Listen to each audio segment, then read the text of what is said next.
Hi friends, my name is Kapil Sharma. I'm founder and creative director of Kapil's Academy and Salon. और हम उस industry में हैं जहां हम लोगों को अच्छा दिखाने का काम करते हैं। ये जो शो है जुनून, ये उन लोगों के बारे में है जो हेयर ब्यूटी मेकअप इंडस्ट्री से जुड़े हुए हैं और जिन्होंने अपना जीवन लगा दिया है लोगों को अच्छा दिखाने के लिए। और ये उनके संघर्ष की, उनकी इंस्पिरेशन की और उनकी लर्निंग की कहानी है जिसको हम आपके पास लेके आते हैं। वेलकम है आपका जुनून में, जो hair stylist, beauty therapist, makeup artist के संघर्ष की कहानी है। और क्योंकि मैं इस इंडस्ट्री से बहुत लंबे समय तक जुड़ा हुआ हूँ, तो मेरा बहुत डीपेस्ट ग्रेटिट्यूड है। मैं जानता हूँ कि बहुत सारी कहानियाँ ऐसी हैं जो आप लोगों तक नहीं पहुँची है और हमें पहुँचानी है। हमारे स्टूडेंट्स का और हमारे इंडस्ट्री पीयर्स का मानना है कि we are one of the best academy in India of hair beauty and makeup, और हम इस बात को सही साबित करने के लिए अपनी पूरी जान लगा देते हैं। साथ ही अगर आपको लगता है कि आपकी स्टोरी ऐसी है जो fellow hair stylist, makeup artist या ब्यूटी थेरेपिस्ट को इंस्पायर कर सकती है और आप वो स्टोरी हमारे साथ शेयर करना चाहते हैं, तो मैंने लिंक डाला है नीचे डिस्क्रिप्शन में। आप प्लीज़ वो फॉर्म को फिल कर दीजिए और हमारी टीम आप तक रीच आउट करेगी इस बात के लिए कि आपकी स्टोरी सैकड़ों, हजारों, लाखों लोगों को इंस्पायर कर पाए। Thank you so much for watching this. Let's move on.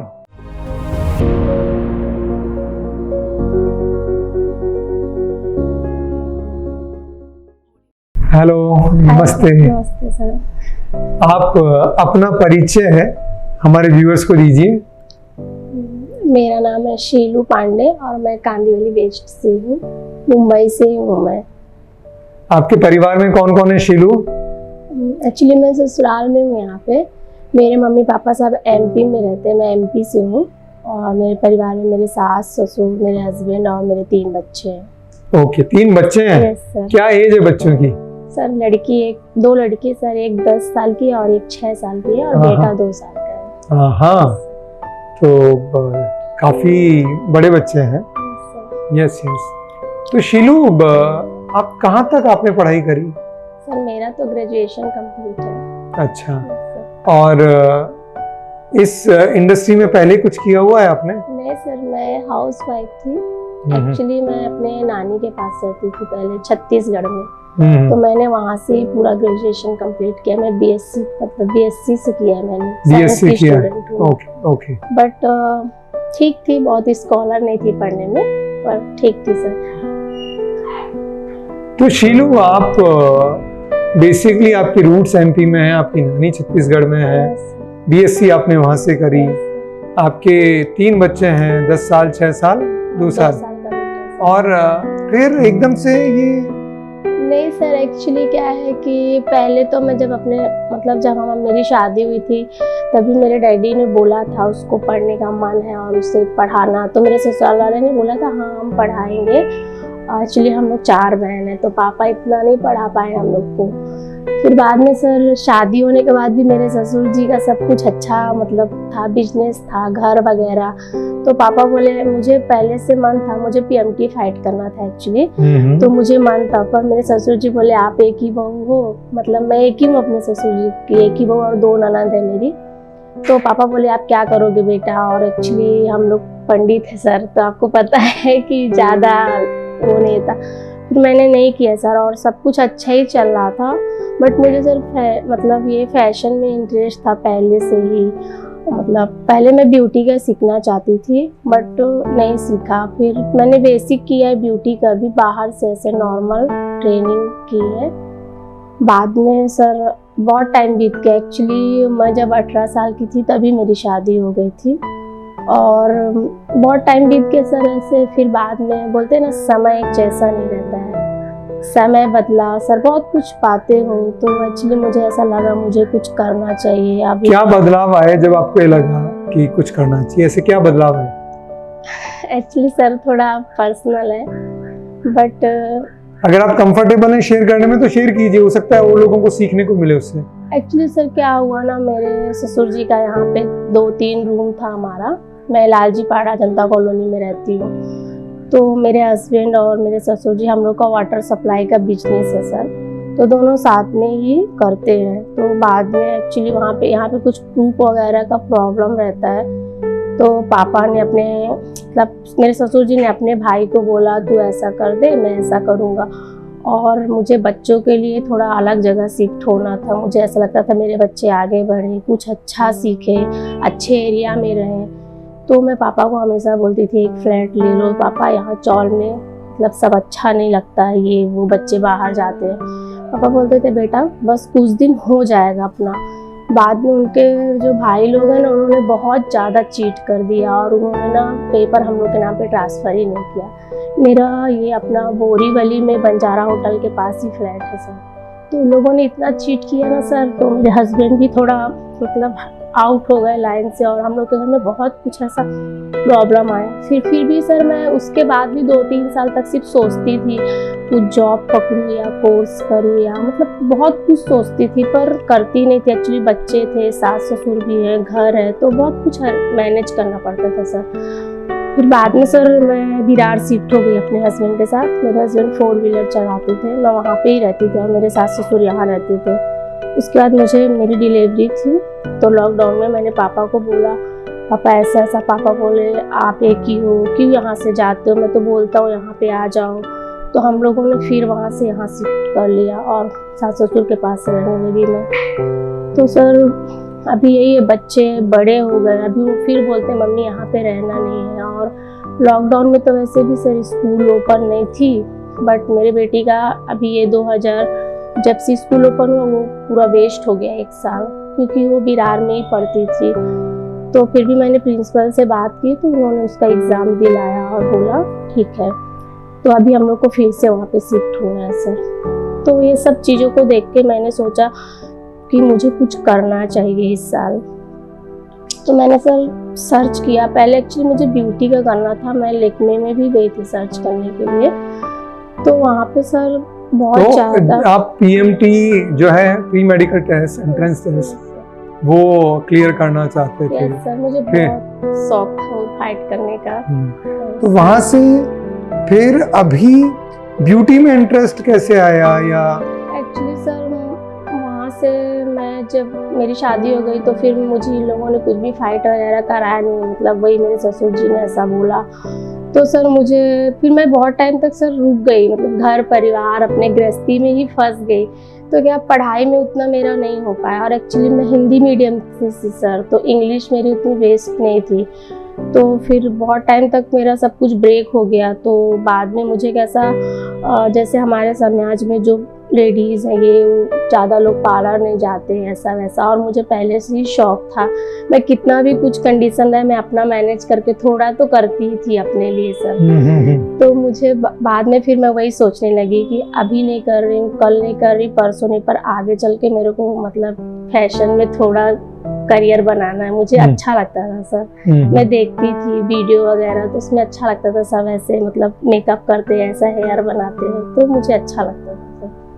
इसलिए मैंने यही सोचा कि ब्यूटी में मैं कुछ करूँ। अच्छा, फिर उसके बाद आपने सर्च करना शुरू किया? यस सर, लेकमे में भी सर्च किया? सर मैंने प्लानिंग तो की थी, बट मैंने ना डायरेक्टली सर्च करना चालू किया, क्योंकि एक्चुअली मेरे पास बस ये 4-5 महीने का ही टाइम था। बाद में अभी जून में मैं विरार शिफ्ट होती, फिर वहाँ से मेरे लिए आना जाना ज़्यादा होता था। तो सर मैंने लेकमे में सर्च किया तो वहाँ पे बहुत ज़्यादा चार्ज था, उतना मैं पे नहीं कर पाती, और वहाँ पे टाइम भी बहुत था सर। उन्होंने बोला 1 साल का कोर्स रहेगा, ऐसा ब्यूटी का, हेयर का भी ऐसा बोला। तो मुझे कंफर्टेबल नहीं हुआ। फिर मैंने सोचा भी, तो फिर मैंने नेट पे सर्च करना चालू किया। और एक्चुअली मेरे घर पे सब लोगों ने बोला नॉर्मल कर लो, पार्लर का ऐसा कोर्स। मैं बोली नहीं, मुझे करना है तो अच्छा ही करना, प्रोफेशनल लगे से करना है। तो सर इसके लिए मैंने सर्च किया, और मैंने ना सबसे मेन ये सर्च किया कि मेरे नियर बाई कौन सा एकेडमी है, ताकि अगर मुझे पैदल भी जाना है तो मैं जा सकती हूँ। तो सर मैंने कपिल्स का उसमें आया, मैंने तो आपने सर्च किया, क्या सर्च किया? The best hair academy in Mumbai, या best beauty academy in Mumbai, या the best hair academy near by me? नहीं सर, मैंने पहले सर्च किया कि best academy of hair dressing का कोर्स, तो आप मतलब कपिल्स का आया, कपिल्स एकेडमी का। तो फिर मैं और 2-3 एकेडमी आए सर, तो मैंने सबसे फर्स्ट कपिल्स का ही डाला और नियर बाय डाला तो अपना ये आया नियर बाय। बाद में एक दो और किया तो वो दूर भी थे। फिर मुझे अच्छा लगा, आपका भी वीडियो देखा सब, उस पर थोड़ा डीप गई। और मेरी एक फ्रेंड है सर, वो एक्चुअली उसके हस्बैंड भी गवर्नमेंट जॉब में है, वो लखनऊ में रहती है। तो मैं उससे हमेशा शेयर करती हूँ सर। इतने मतलब एक्चुअली मेरा 31 रनिंग है, बट अभी तक सिर्फ मेरी एक ही फ्रेंड है। स्कूल लाइफ पूरी लाइफ मेरे पास ना किसी का नंबर, सिर्फ एक ही फ्रेंड है सर। तो मैंने उससे शेयर की सारी, मतलब हमेशा मैं उससे शेयर करती हूँ। तो उसने मुझे बोला तू इतने टाइम से मुंबई में रहती है और देख हम लोग यहाँ भी रहते हो। सर एक्चुअली वो नर्स है, जॉब करती, उसका भी एक बेटा है। तो बोले हम लोग यहाँ हैं लखनऊ में, यूपी में रह के भी जॉब कर रहे हैं, सब कुछ कर रहे हैं। अभी जमाना बदल गया है, तू अपने मुंबई रह के कुछ नहीं कर रही है। तेरे 3 बच्चे हैं और मतलब हस्बैंड की भी तेरी ऐसी कोई गवर्नमेंट जॉब तो है नहीं, बिजनेस है, कभी चलता है कभी नहीं चलता है। तो इतना भी नहीं, तू तो इतना तो पढ़ी है ना, ऐसा तो नहीं एकदम गंवार है। उसने ऐसा बोला सर मुझे।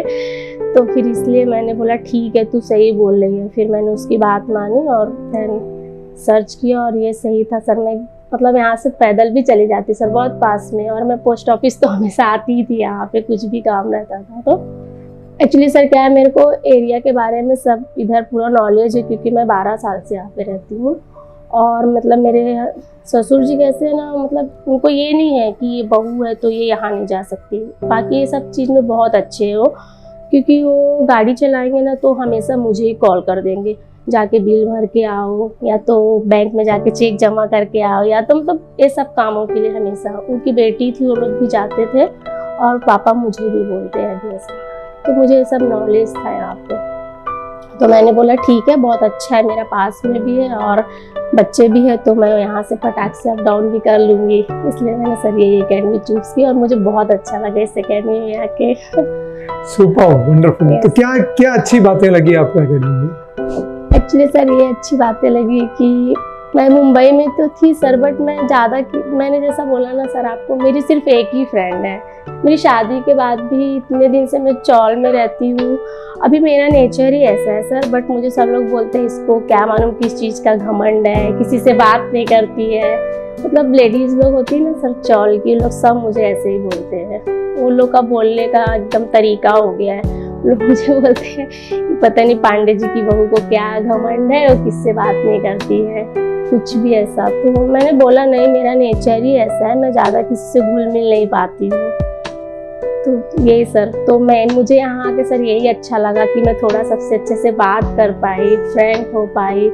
और ममता मैम सर बहुत हेल्पफुल है, मुझे हमेशा बोलते रहती है तुम कर सकती हो, तुम बोलो, तुम अच्छे से कर सकते हो। और मैम बोलती है तुम ब्लैंक मत रहा करो, तुम बहुत अच्छा करते हो, तुम्हारा काम अच्छा है, पर तुम ब्लैंक जैसे हो जाते हो, ऐसा डरते क्यों हो, ऐसा ममता मैम मुझे हमेशा बोलते रहते हैं सर। और ममता मैम बहुत अच्छी है सर, बहुत, कितनी भी बार मुझे नहीं आता ना उतनी बार वो समझाते हैं, क्योंकि मैं सर इस लाइन में एकदम फ्रेशर हूँ, मुझे तो कुछ मालूम नहीं था, काका अंगा भी नहीं मालूम था सर। तो ममता मैम मुझे बहुत अच्छे से समझाती है, बहुत हेल्प करती है। बाकी मेरे जितने भी मेरे बैच के स्टूडेंट हैं सर, सब लोग मुझे बहुत हेल्प करते हैं हर चीज़ के लिए, कुछ भी मैं पूछूंगी सब लोग हेल्प करते हैं सर। Good, very nice. तो ये बात बहुत इम्पोर्टेंट है, जो इंडिया में, हिंदुस्तान में जो होम मेकर हैं, जो हाउस वाइफ्स हैं, वो बहुत बार घर परिवार की चार दीवारी को ही अपना सब कुछ मानती हैं और जिंदगी वहीं निकाल देती हैं। एक ये बहुत बड़ी जिम्मेदारी है और डेफिनेटली बहुत बार ये सब करने की ज़रूरत होती है। लेकिन आपके मन के अंदर अगर इच्छा है कुछ करने की अपने परिवार के लिए, खुद के लिए, आप बाहर निकलना चाहते हो, तो मेरा ऐसा मानना है कि आपको ज़रूर निकलना चाहिए। कोई स्किल या क्राफ्ट तो आपको सीखने को मिलता ही है, लेकिन जब आप बाहर निकलते हो तो बहुत सारा संघर्ष आपको करना पड़ता है, बहुत सारे लोगों से मिलना पड़ता है, डिफरेंट सिचुएशन को डील करना पड़ता है, और वो एक इंसान के तौर पे आपको ग्रो करवाती है वो सिचुएशंस, और आपका सेल्फ एस्टीम और कॉन्फिडेंस और विजडम सब बढ़ता है। गुड शीलू, तो पांडे जी की बहू अब आगे क्या सोचती है, आगे क्या करना है? सर इसमें करियर करना है, मुझसे जितना हो सकता है सर मैं मेहनत करती हूँ और सीखने की कोशिश करती हूँ सब। थ्योरी में सर थोड़ा मुझे प्रॉब्लम होती है एक्चुअली, क्योंकि मैं पढ़ती हूँ बट सब मिक्स मैच हो जाता है इसलिए।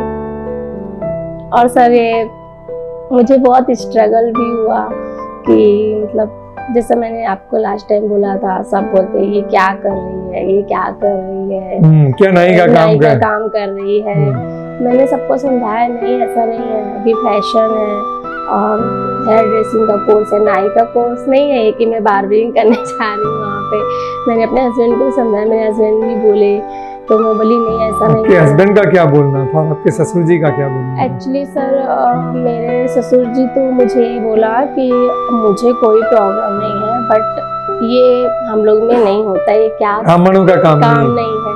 तो मैं बोली पापा ये काम ऐसा है कि हम एक बिजनेस भी कर सकते हैं और हेयर स्टाइल कभी बंद नहीं होने वाला है।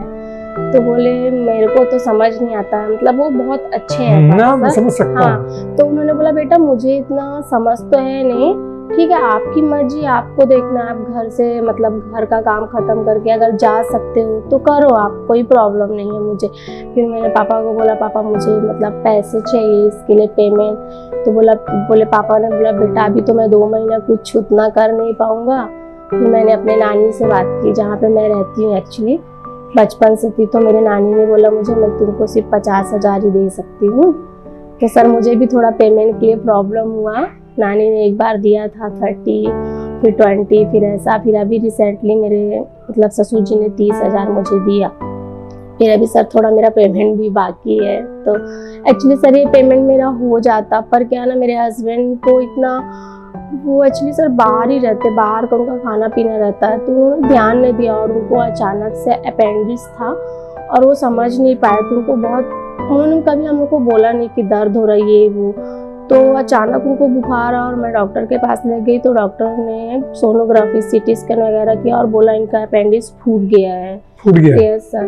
तो एक्चुअली उसके चक्कर में मेरा बहुत क्लास भी मिस हो गया सर, 1 हफ्ता मैं आ नहीं पाई। और पापा लोग एक्चुअली जिस दिन उनको बुखार उसके 2 दिन पहले मेरे ससुराल में शादी थी, तो मेरे सास ससुर गाँव चले गए थे। अब सर इतनी मतलब मुझे प्रॉब्लम हो गई ना कि रात हॉस्पिटल में रहना और बच्चों लोग को बाजू वाले के हाथ छोड़ के। एक्चुअली मेरी बड़ी वाली बेटी थोड़ी अच्छी है, हेल्पफुल है, वो बच्चे को संभाल लेती है सर। तो बाजू वाली आंटी के पास छोड़ के और रात में मैं अकेले, और सर पैसे का भी प्रॉब्लम था। फिर BMC हॉस्पिटल में लेके गई मैं, अपना कांदीवली में शताब्दी हॉस्पिटल है ना, वहाँ पे लेके गई मैं। फिर अकेले मैंने पूरा स्ट्रगल किया। और सर जिस दिन मेरा बोटॉक्स का क्लास था तो डॉक्टर ने बोला वो सही है, ऑपरेशन भी हो गया। तो मैंने अपने बाजू में जो लड़का है 12वीं में, मैंने उसको बोला तू 3 घंटा ना मैं अपनी क्लास से आती हूँ।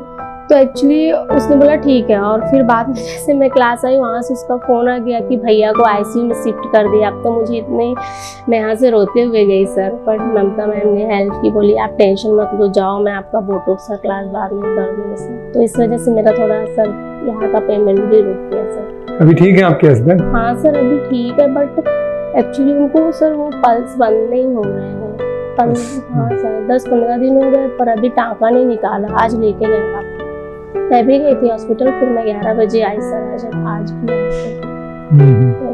सर एक्चुअली मैं टाइम नहीं दे पाती यहाँ भी। मैम बोलती है तुम टाइम नहीं दे पाते, नहीं तो तुम और अच्छा सीख जाओ। क्योंकि सर मतलब एक छोटे से काम से लेकर बड़ा काम तक मेरे को ही घर पे सब करना पड़ता है ना एक्चुअली, इसलिए। तो बहुत बार जो लड़के होते हैं वो अपनी जिंदगी में बहुत सारी प्रॉब्लम्स बताते हैं करियर को लेके, बट कंसीडर कि एक होम मेकर को, एक गृहिणी को कितनी प्रॉब्लम फेस करनी पड़ती है। सोसाइटी की प्रॉब्लम, परिवार की प्रॉब्लम, आर्थिक परेशानियां, अपने करियर की प्रॉब्लम, बच्चों के करियर उनको संभालना, घर का काम, और इमोशनल और फिजिकल जो इम्बैलेंसेस होते हैं और जो स्ट्रेस होता है उसको सबको हैंडल करना होता है। एक भी अगर जिम्मेदारी इसमें से हिल जाती है तो हम में से हर एक कोई व्यक्ति तुरंत बोलने लग जाता है कि इसने ये काम ठीक से नहीं किया। हम नहीं समझ पाते हैं और रिलेट कर पाते हैं कि एक महिला को जिसके बच्चे हैं और जिसके अपने करियर के कुछ एस्पिरेशन भी हैं, किन किन चीज़ों से गुजरना पड़ता है। बट शीलू की ये कहानी हमें ये बताती है कि जहाँ चाह वहाँ रहा, तो संघर्ष आते हैं, बट फाइनली आपको अपना रास्ता बनाना पड़ता है। शीलू, अभी आपके हस्बैंड और ससुर जी क्या आपको सपोर्ट करते हैं आपके? यस सर, करते हैं, बट थोड़ा थोड़ा कभी बोलते रहते हैं कि कोर्स तो कर लिया, फिर जॉब है, बच्चे हैं। मैं बोली नहीं, मैं मैनेज करूँगा। और एक्चुअली सर मुझे मतलब थोड़ा टाइम जॉब करना है, बाद में मुझे सैलून ओपन करना है, क्योंकि सर आपको भी पता है बच्चे हैं तो थोड़ा उनके साथ हाँ चीजें मैनेज नहीं हो पाती है समय और ये सब। थोड़ा तो मैं फ्लोर पे काम करूँगी सर, ताकि मुझे एक्सपीरियंस हो जाए, क्योंकि वो मेरे लिए स्ट्रगल रहेगा जो फ्लोर पे काम करूँगी मैं। उसके बाद सर मुझे मतलब बहुत बड़ा तो नहीं बोल सकती, पर एक छोटा सैलून ओपन करना है कि मेरा करियर भी, मैंने जो काम सीखा इतने मतलब मन से, वो भी सही रहे और मेरे बच्चों को भी मैं टाइम दे पाऊँ, और मेरे उन बच्चों के लिए भी सर अच्छा हो जाए, उनको भी मतलब हर चीज़ अच्छा मिले, जिसलिए। तो शीलू के जरिए मैं परिवारजनों को भी बात बोलना चाहता हूँ कि जैसे शीलू की नानी जी और शीलू के ससुर जी ने सपोर्ट किया, तो जितने भी परिवारजन हैं, जब भी कोई एक होम मेकर एक करियर की चॉइस करी होती है, तो उन सब के सहयोग की ज़रूरत होती है। तो शीलू के माध्यम से जैसे उनकी नानी जी ससुर जी ने सपोर्ट किया, मैं एक्सपेक्ट करता हूँ कि आपके परिवार में भी अगर कोई व्यक्ति है, कोई ऐसी महिला है जिसको अपना करियर बनाना है, तो प्लीज़ सपोर्ट कीजिए और उनकी सिचुएशंस को समझिए। साथ ही मैं अपना ग्रेटिट्यूड भी कन्वे करना चाहूँगा शीलू के परिवार वालों को, उनकी नानी जी को, ससुर जी को और उनके पति को भी, कि शीलू तो संघर्ष कर ही रही है और आप लोगों को भी अपनी ज़िंदगी में बहुत सारी चीज़ें मैनेज करनी होगी, कर रहे होंगे आप, आर्थिक सपोर्ट कर रहे होंगे, इमोशनल सपोर्ट करना होगा, but please keep continue with that kind of support and thank you so much. Shilu, आप ज़िंदगी में आगे बढ़िए और अपने लिए, अपने बच्चों के लिए, अपने परिवार के लिए अच्छा कीजिए। ऐसी कोई बात है जो आप मुझसे पूछना चाहें, बोलना चाहें? बस नहीं सर, ऐसे ज़्यादा तो कुछ बात नहीं, बट ये है सर कि मतलब मैं कर पाऊंगी जिस यहाँ पे जिस मुकाम से आई हूँ सर। एक तो मैं एकदम फ्रेशर थी सर, तो मतलब मैं आगे कर पाऊंगी कि नहीं सर। जब मैंने शुरू किया तब मैं भी एकदम फ्रेशर था और बहुत सारे लोग जिन्होंने शुरू किया था एक दिन वो फ्रेशर थे। ये आपके ऊपर है कि आप कितना समय और एफर्ट्स देना चाहोगे। अगर आप बिल्कुल क्लियर हो कि आपको इस लाइन में आगे बढ़ना ही है, तो डेफिनेटली आप आगे बढ़ेंगे, क्योंकि एक हेयर स्टाइलिस्ट के तौर पे, एक मेकअप आर्टिस्ट के तौर पे, एक ब्यूटी थेरेपिस्ट के तौर पे सक्सेसफुल होना काफ़ी हद तक आपके कंट्रोल में होता है। अगर आप कुछ चीज़ें राइट कर लो और कंटिन्यू कर लो, तो आप अपना और अपने परिवार का खर्चा तो आराम से निकाल पाओगे, डिग्निटी के साथ, टाइम फ्लेक्सिबिलिटी के साथ। That's what I can say. खुद में विश्वास रखिए, ट्रेनिंग में विश्वास रखिए और आगे जो चीज़ें करनी हैं, जो जिस समय पे करनी है, वो ज़रूर कीजिए, तो आप सक्सेसफुल होंगे। Okay, anything else? No sir. All the very best. Thank you sir. Take care.